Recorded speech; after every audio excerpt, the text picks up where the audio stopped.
Hello, this is Michael A. Weiss with The Medical Minute.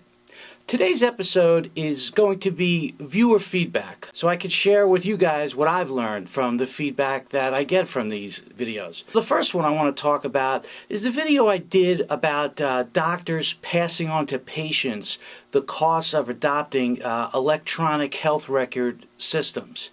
Now this was interesting. I got a Facebook message from an old acquaintance/friend who I haven't spoken to in maybe 30 years. He happens to be a doctor, very intelligent guy, and he was very critical, but I didn't take it that way. I took it as very constructive, and since he's a doctor, he brought a different perspective, and he said he watched the video, and he said to me that, you know, I'm a little bit of a hypocrite, because if I am claiming that medicine is a business, well, business people always pass on increasing overhead costs to their customers. So what's wrong with doctors when they do it?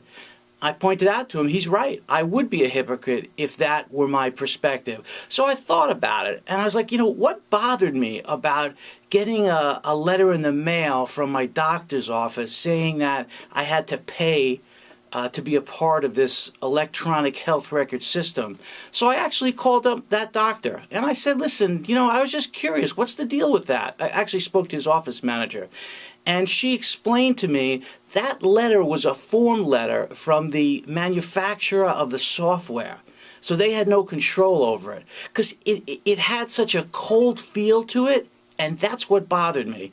The second video that I got a lot of feedback on was the one I did about raising the awareness of Crohn's disease and removing it from the IBD, or inflammatory bowel disease, umbrella. And basically they all said Crohn's disease is not sexy, but breast cancer is, because I had used breast cancer as a good role model for Crohn's. And therefore, you know, people don't like to talk about Crohn's, they'll talk about breast cancer. So I responded to these people by saying, you're absolutely right. And that's really what my video says, but I personally felt uncomfortable using the word sexy or unsexy towards any illness that people suffer from, because I didn't want to offend anyone. I hope people understand that. Finally, I'm very active on Twitter. My Twitter address is @hospitalpatient. And I read a tweet the other night. I don't need to reveal who it came from. I don't even know the person, but it really resonated with me. This person wrote that chronic illness sometimes makes you feel like no one understands, and it makes you feel so lonely. You know, and I read that, and it was at night. I was sitting at the computer.